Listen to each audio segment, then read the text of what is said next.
Hello, my friends, and welcome to the finals of GP Birmingham. You're in the booth with Riley Knight. Alongside me, it is the Pro Tour champion, Simon Goertzen, out of Germany. And on your screen, Steve Hatto, Loic Black Green Rock versus Burn here, Simon. Both players mulliganing to 6, both players scrying to the top. And we're off to the races already. Blooming Marsh opening things up for Steve Hatto after a Monastery Swift Spear has got in for 1 already for Le Briand. And an Inquisition of Kozilek's going to open things up here for the Luxembourgian. Nice quick gameplay here. These players made the top 8 in 7th and 8th place.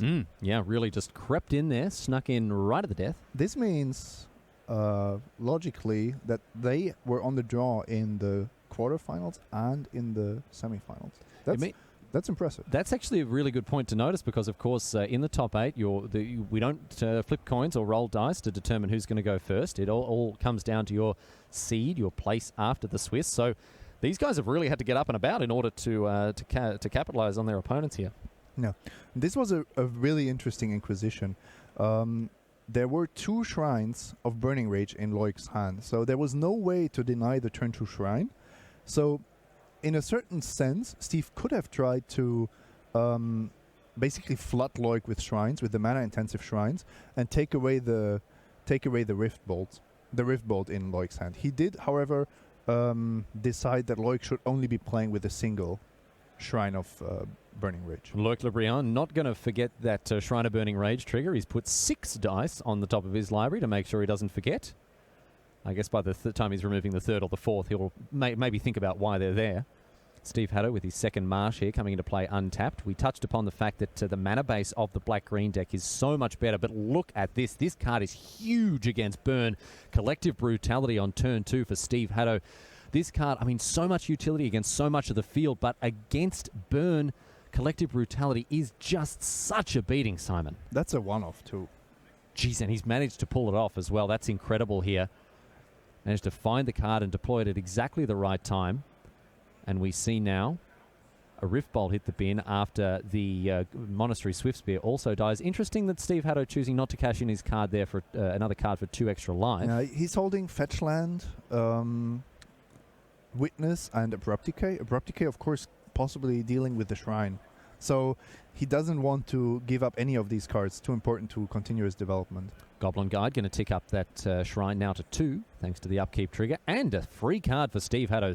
Please and thank you, he says, after the 3rd Blooming Marsh hits his hand. And, I mean, these fast lands are just so crucial here. Third Painless Land. Yeah. Untapped Painless Land. That's huge. And when we think about it, you know, if Steve Hatto were playing Abzan or Jund, you can't afford to play that many fast lands and in a 3-color deck. Perhaps you're not going to be able to get off to such a painless start here.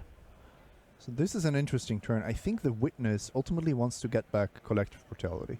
Yeah, cast it again. I think that's the dream, right? Yeah. Abrupt Decay should target the Shrine, but if you're not careful, then Loic will have mana available to just pop it. Shrine of Burning Rage there. That's the innovation of Loic. He is not playing Eidolon of the Great Revel, and given that he was on the draw in both of the previous matches, I think this has already paid off. Yeah, it's done really well for him, and the Shrine of Burning Rage, as you mentioned before, Simon, in a great position against decks like Death Shadow, where, you know, a single card being cashed in for 6 damage or so can be just huge. Yeah, and Steve had a difficult turn here. He's going for the Tarmogoyf, not for the Witness, not for the Abrupt Decay. I was expecting him to use 3 mana this turn to be able to use 4 mana next turn, but we will see how this develops.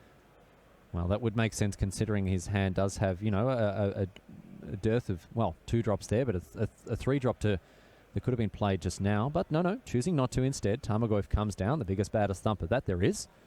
He's going to hold off that Goblin Guide very nicely. Does Le Briand have another land? He does not. I mean, that Shrine of Burning Rage has got to be high on Hatto's radar. He can't sacrifice it just yet. Is this time for him to blow it up?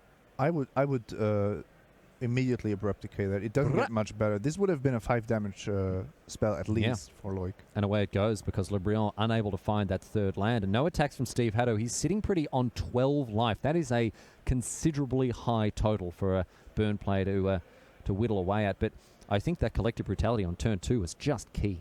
So important. Took care of the Monastery Swift Spear. Got rid of a Rift Bolt. I mean, in effect, it's gained him a bunch of life. Absolutely. That's all that really matters when it comes down to this Burn player. And another Rift Bolt off the top here has been suspended. Hatto down to 9. Liliana of the Veil. Steve is also super careful here. Doesn't even crack his fetch land if he doesn't have to, because he can always get basics. He doesn't. There's no additional value of getting an Overgrown Tomb. Some attacks now here for Steve Hatto as the Tarmogoyf gets in.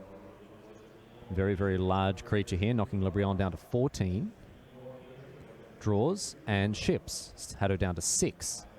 So all of a sudden, his life total is a little bit under siege here. A Thoughtseize in hand is a bit of a blank ski as well. He needs to gain some life.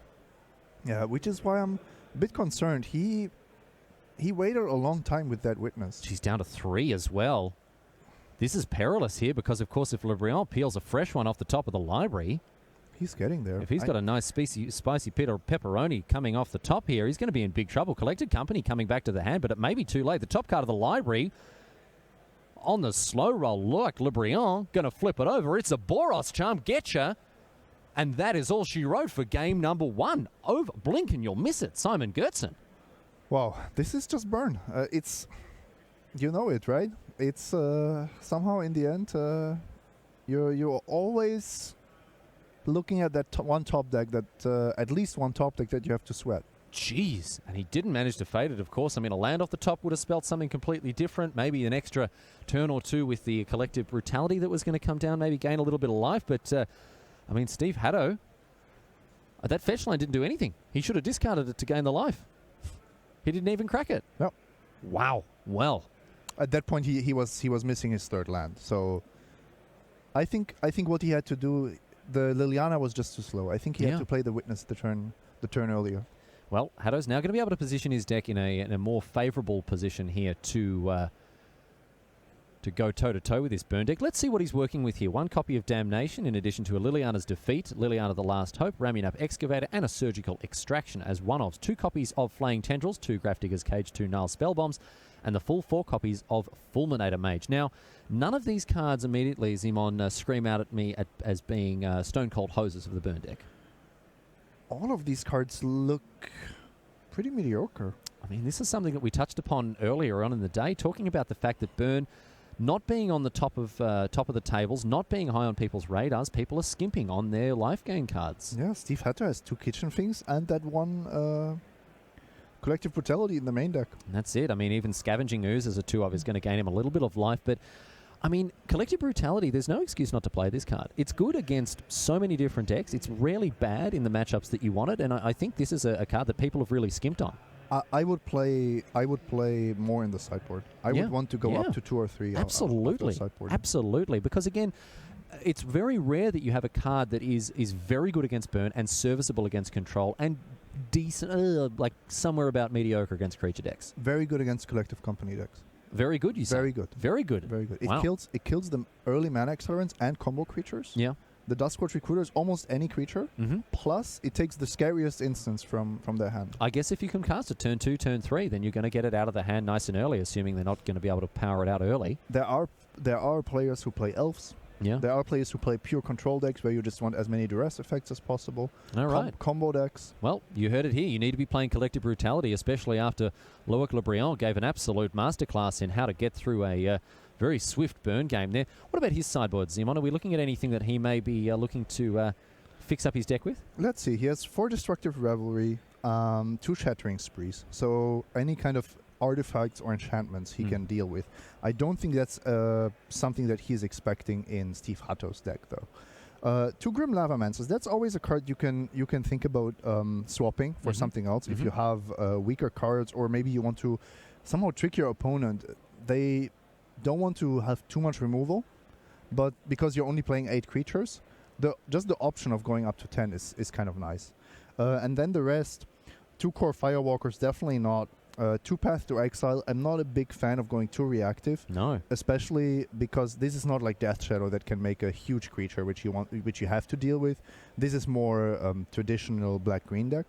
And then 3 Relic of Progenitus. That's a card I really like. Okay, Relic of Progenitus, of course. It has upside against things like Kitchen Finks. It shrinks Tarmogoyfs. It means that Scavenging Ooze isn't able to feed itself so effectively, but it's not a stone cold hoser by any means. No, it's basically the opposite. It triggers prowess and it replaces itself.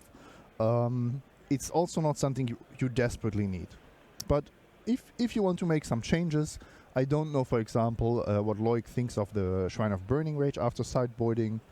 I don't know what he thinks of the Searing Blaze. Now, both of these players do have access to each other's deck lists, so Loic Le Briand will be looking at Steve Hatto's deck list and noticing that he doesn't have any disenchant effects in the board. So, you know, he's not having to play around Nature's Claim or Natural State or anything when it comes to defending his Shrines of Burning Rage. Just the Abrupt Decay. Abrupt Decay's in the main, as we saw. It already took care of it, and a Maelstrom Pulse as well to think about that. But, you know, even if he did, the fact that he's not playing Eidolon of the Great Revel, I mean, Steve Hatto's never bringing in disenchants against him anyway. No. The interesting part for me is actually what Steve brings in, because he has to bring in some cards. Yeah, he has to take out his Dark Confidence. He has to take out these Dudskis here. Otherwise, he's going to be fighting an uphill battle. I mean, Nihil Spellbomb cycles. Yes, but that's not what you want to do to shrink your own Tarmogoyf. Maybe Flaying Tendrils. Flaying Tendrils can take care of those Goblin Guides and the Monastery Swift Spears, but against 8 creatures? You can play Fulminator Mage. You can play the other Liliana, the last top, although that really doesn't do much. No. Ramunap Excavator as a nice blocker. Yeah, it's a 2/3. Yeah, sure. Get in the way of those 2/2s for sure. Well, Steve Hatto without a huge amount of options here. He's not going to, we don't have the sort of the life goes on tech. We don't have these, the extra kitchen finks, or again, as we came back to the collective brutalities. How much would this guy want an extra collective brutality in his board here? Yeah, that now is the time to have it. And like as we discussed, if you cannot find enough cards to bring in, we might even see Thought Seizes afterboarding. Wow. Yeah. I mean, this card, it on the face of it, doesn't make a lot of sense. Playing a card, a sorcery that deals you 2 damage, but Simon, there's a little bit more to it than that. Yeah, of course, it's a strictly worse Inquisition in this matchup. Yep. However, if you trade for a Boros Charm, maybe a Shrine of Burning Rage, you are saving more damage than you're dealing to yourself. I mean, more or less every single card in Loic Le Briand's deck does more than 2 damage, ideally. Exactly. And so even if you are using a Thoughtseize to take care of a Lightning Bolt or a Lava Spike, you're still up 1 life on that transaction. Having said that, you're down 1 mana. You're also down, your turn rather than down on tempo. But, I mean, Thoughtseize is not the sort of immediate snap straight into the sideboard that people may think it is. Is he holding the Brutality again? Jeez. The last card? Can't quite make it out. It No, could be a Fulminator I think it's a Mage. Fulminator Mage. Yeah, I think it's a Fulminator Mage, and that makes sense here because he doesn't have a whole lot else to bring in. But this means he's looking at quite a clunky hand. He has 1 discard spell, but after that it's only 3 drops. So Inquisition of Kozilek is going to take care of one of the scary cards in Loic Le Briand's hand, and he looks to have a very good hand here. Although a little bit, I'm sure he wishes that one of those lands was actually a business spell here. But Monastery Swiftspear into Boros Charm means he's got a blistering start here, Simon. Yes, and it's not clear what you take. If Steve really doesn't have something to do on turn 2, I think he should take the Monastery Swiftspear. Yeah, for sure. I mean, if you look at which card is going to do more damage, the Boros Charm guaranteed to do 4. The Monastery Swiftspear, I mean, it's not hard to make that card do 5 or 6 damage, especially if it's going uncontested. Yeah, and this is kind of the decision point here. If you look at your hand of Tireless Tracker, Eternal Witness, and Fulminator Mage, and Liliana actually, he doesn't even have a 3rd land. Jeez. He knows that most likely the Swiftspear will go unopposed. Well, right now, Steve Hatto giving due consideration, but it is going to be T-Swift. Away she goes. Get that graveyard sneaking off the battlefield once again. We'll have to get that pulled up so we can still see what's going on in there. And a Grim Lavamancer off the top here, Simon. I like it. I was wondering if Loic thought the Lavamancer should come in, and this is, of course, punishing Steve's decision to take the 1-drop because Loic does have a play on turn 1. Yeah, he pulled it off nicely here. And a Blooming Marsh, but nothing to do with it for Steve Hatto as he gets the sick bluffs going, has a look at his hand that is full of 3 drops, of course. He did draw another land, so Yeah. at least he knows that he will be making plays from the next turn on. But Le Briand, I mean, he is a little flooded. He's a little flooded. He has to not draw lands here to continue, and a Relic of Progenitus is certainly not that, but it is, again, just kind of air. and has actual anti-synergy Oh, yeah. with the Lavamancer. With the Lavamancer for sure, yeah. Away goes the Relic of... Oh, sorry, away goes the Inquisition after that Relic takes care of it. And no other plays here for Le Briand. I think he's just going to cycle it straight away. Or as soon as possible, I should say. First, he's going to shoot for 2. He wants to milk the Lavamancer for as much damage as possible. Liliana of the Veil looks to be the play here for Steve Hatto. That is an answer to the Grim Lavamancer, of course. And I think Hatto will consider himself to be have been dealt with very leniently indeed, considering that only 2 damage was done by the Grim Lavamancer. And we're going to see 2 damage pointed at Liliana. So a trade there, 1 for 1. Jeez, 3-mana Planeswalker trading for a 1-mana 1/1. Not sure about that. But now this Relic of Progenitus can keep the graveyard nice and empty. And Le Briand doing this, of course, because of Tarmogoyfs coming down in the future. Steve is on 20. I like where this is going. We know that Loic is willing to play a longer game. We've seen it in the semifinal. Shrine of Burning Rage is a big reason why he can do that. He doesn't have any right now, but he has a handful of burn. So Helix, Charm, and a fetch land for Loic Le Briand.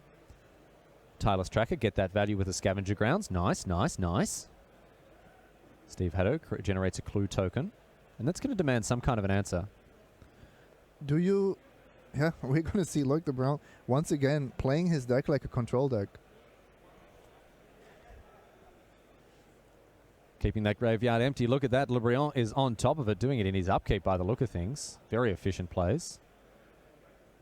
And he's not really doing anything with the cards in his hand. He doesn't have to play around counter spells. He doesn't have to worry about anything else like that. And Loic Le Briand looks to be on that sort of burst damage plan here as well.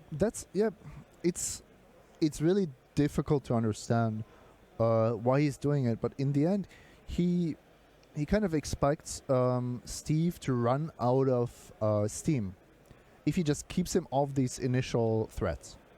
So he's just saying, we can play a longer game. You're not beating me down. I don't see a Tarmogoyf. I have a Relic.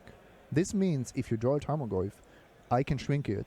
And this just drags out the game longer and longer. You will draw dead cards. You will draw Thoughtseizers. You will draw Inquisitions. You will draw Planeswalkers that don't pressure me. You'll draw Grey Ogres here, yes, as well. Yes, Grey Ogres, effectively. And Le Briand doesn't have to be too worried about this Fulminator Mage. I mean, it's not really doing too much against him, especially with this fetch land. And Loic knows the deck list exactly. Yeah. So he knows there are 2 Kitchen Things, 2 Scavenging Oozes that he's not too big of a fan of. He wouldn't love to see either of these. The rest of the deck he knows he can beat. Straight up. Yeah, no. When it comes to that sort of thing, heads up, then we know that Le Briand is definitely ahead of the curve here. As we see Boros Charm go upstairs, going to knock Hatto down to 16. And this is actually funny because when you think about it, the Black-Green Rock deck is built with the card advantage of Dark Confidant in mind. Yeah. However, you cannot afford the life loss, so you take him out. But this puts Loic on equal footing. Yep, because that's the way that the Black-Green Rock is able to grind through the late game. In other matchups, just completely burying their opponents in card advantage. Yeah, that's it. But here, it's too much of a liability. You can't play a Bob into 13 life here. And so they would have almost certainly hit the sideboard. Steve Hatto does have the onboard answer to a Shrine of Burning Rage in the form of an Abrupt Decay in hand, or indeed a Maelstrom Pulse. Yeah, not quite on board, but... In hand. In hand. Forgive me. Might be on board soon. This Fulminator Mage looks really terrible. Yeah, it really does. Yeah. So good in so many matchups. I mean, bringing it against Tron, you bring it against Scapeshift. It also does a lot of work, surprisingly, against blue-white control, just knocking out those colonnades. If you play a turn 3 Stone Raid against them, it's just excellent. It really is good against such a mana-hungry deck. I like the fact that there are, indestructibility. Jeez, look at that. That is techie. So, Abrupt Decay apparently can't be countered, but Loic Le Briand has just done a great job of countering it. A Boros Charm has meant that it's indestructible, and as a result, it gets an extra counter. Is this genius or just a maniac? What is going on here? It could be there's a fine line between the two, I would say. There is Boros Charm. Again, we have the Loic Le Briand trademark 6 dice on top of his library to remember his triggers here. My favorite part is that he has developed a technique to draw from under these dice. So he doesn't have to take them He doesn't even off. have to take them off. So he can just completely ignore the reminder that he's set himself. He needs a little alarm clock there. Little padlock to keep himself from drawing. Okay. Wrap his deck up in elastic bands. 3 more mana now, and Steve Hatto has not been able to play his cards the way he would have wanted to. This has been awkward positioning for him as he's continued to not use his mana efficiently and effectively. Also, the relic keeping all creatures out of the graveyard. Yeah. Yep, Scavenging Ooze isn't doing much either. So we will see the Shrine of Burning Rage blowing up the Scavenging Ooze. And look at this, LeBrion is wanting to get to the late game. It's insane. It's bonkers. I've never seen a Burn player do this before, but Loic LeBrion obviously knows what he wants to do here. I can't see Twitch chat right now, but it must be in flames. Oh, yeah. It'd be in Kappas. Get rid of one of your cards, he says. And Hatto chooses the Maelstrom Pulse. Loic LeBrion draws. So mono red control here with the Monastery Swiftspear getting in. Is Hatto going to go on the block? The snap block. And Lightning Helix U, he says. And I would imagine this Fulminator Mage is going to knock out one of Loic LeBrion's lands. And it is going to indeed taking out his white source. Blocking is a bit surprising there, right? If you know that there's a prowess enabler in Loic's hand, not sure if I agree with that. Tarmogoyf now. This guy's going to be huge thanks to Loic LeBrion's life graveyard, at least. But of course, the Relic of Progenitors could change that. Eternal Witness. Going to bring back the Uzarino, I would imagine. Maybe. Maybe not. Wants to bring back the old Walking Stone Raid? No, maybe Relic becomes sacrificed. This is the... Oh, I see. This is the point. And then actually, Steve has... I don't know. If the Relic gets sacrificed, he has a weak Tarmogoyf in addition to the Witness not doing anything. If he plays the Tarmogoyf first, he might force Loic to pop the Relic. Fulminator Mage?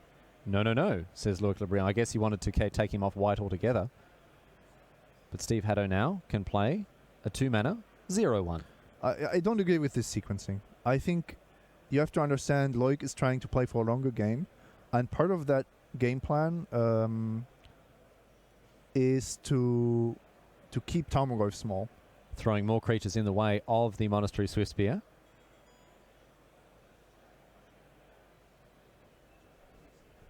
Oh, this is going to be a blowout, I'm afraid. This is very unfortunate here for Steve Hatto as he goes straight on the snap block here, and it's going to be Path to Exile on the Tarmogoyf.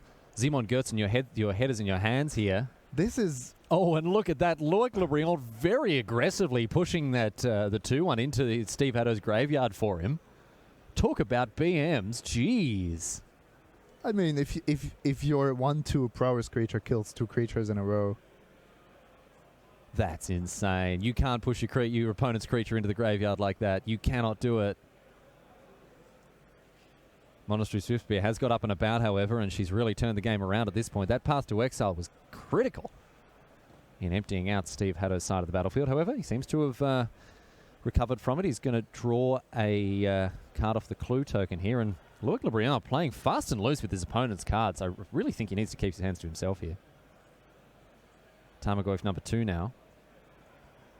Comes down as a 2/3, so at least it's decently sized. And a Hissing Quagmire. Okay. Now Steve has a little bit of that value going on. And this is and if you noticed, Simon, it happened as soon as he started to draw more than one card a turn. He was able to deploy 2 relevant cards after having cracked his Clue token. And Abzan needs to do this. They need to be able to play more than one card in a turn. And now it's 8 to 22. Yeah. Even on cards, I would say. Most of the lands on Steve's side don't matter. He has a 2/2 Death Touch creature, and Loic has a 1/2 Prowess creature. Now it's basically a top deck war.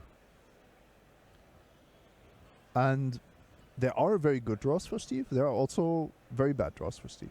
Well, that was one of them here, at least. Could have been good, could have been bad. Didn't get a good look at the card. It's a Surgical Extraction. A Surgical Extraction, Simon Gertzen, a card that is right at the bottom of Steve Hatto's deck list there. I didn't want to bring it up while we were talking about sideboarding because I didn't want you to laugh me out of town, but it has been brought in. Relic of Progenitus, taking care again of this Eternal Witness. This is the second relic that's been played. What are your thoughts on the card Surgical Extraction? I understand the reasoning for it, because you can first of all, Steve was desperately looking for sideboard cards. Okay. He didn't have enough to bring in. And then what you can do is you can, for example, Inquisition or Boros Charm. You see another one, and then you snatch it with the Inquisition. Okay. You could. It's also a way to get rid of those shrines relatively easily. All right. That's the argument for it. Drawing it in that moment, of course, is the worst possible timing. Liliana, this is what we need. This is what we need. This is a value engine here as well. She's going to go upstairs, keep that Monastery Swiftspear at bay, and also can be protected by the Hissing Quagmire.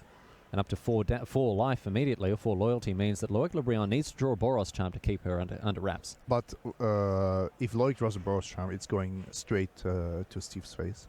That is also true. I mean, it is threatening an ultimate in... it is threatening an ultimate. Oh, he doesn't even need to draw Doesn't even need to draw it. He's got it. So Hatto down to 4. If Loic Le Briand... Oh, we're going to see the Boros Charm taken straight out of contention here. But not in the draw step. Okay, this is also interesting. The Relic will actually prevent that from happening, yes. And the Surgical will go into the graveyard. Nice. So draws 2 cards. Rift Bolt. Steve Hatto on 4. Loic Le Briand unable to cast the Rift Bolt. So Loic will... Now he can. Either... Well, he can put the Rift Bolt on the stack. That's probably even better than casting it. He can put it into Suspend. Okay. That's better than casting it because he gets the Prowess trigger next turn. And then Steve will have to look for Kitchen Finks. That's the situation we're in. Rift Bolt suspended with 1 time counter on it. Steve Hatto in what may be the last draw step of this game for him, unless he can flesh things out a little further. If this is not a Kitchen Finks, he needs to -2 Liliana. There is also no creatures in the graveyard. Scavenging was a dead draw. Yeah, Liliana goes downstairs and mills over the Collective Brutality as well. Steve Hatto can't believe it. This card, again, maybe been too little too late, but it certainly would have been better than nothing. Steve Hatto, what has he drawn? What has he got in his hand? It costs 2. It's a Tarmogoyf. Loic is just the mad scientist of burn decks It's right now. insane. It is incredible. He has pushed towards the late game and ground out against a black-green rock player. Can you believe it? And because he knows exactly how the matchup goes after sideboarding. He knows that there are only so few threats in the black-green rock deck that this is actually giving him a very good shot at winning the game. This kind of strategy. It's still really hard to pull off because you do have to switch roles. You have to. I also think that Steve made it a bit too easy for him with all the blocks, just allowing him to get the 2-for-1s. Yeah, blocking the Monastery Swiftspear a couple of times. On the back of the Grey Ogre in the form of Fulminator Mage and an Eternal Witness here. But Steve Hatto, this could be it. This could be it. We've got the Rift Bolt. It's gone upstairs. Steve Hatto down to 1. Rock players are used to winning top deck wars. Le Briand, is he going to win this top deck door? It's Lightning Helix. Oh my God, it's Lightning Helix off the top. Loic Le Briand has taken it down. Steve Hatto, the warmest congratulations to his opponent as Loic Le Briand channels his inner Randy Bueller and slams this Lightning Helix on the table. What an emphatic victory for him. Simon Gertzen, incredible stuff. And Loic Le Briand, the way that he has pushed through the late game, played the deck out like a control list. Incredible stuff from him. Simon Gertzen, I'm beside myself. Wow. Incredible. What a way to win the game. Yes, that was just...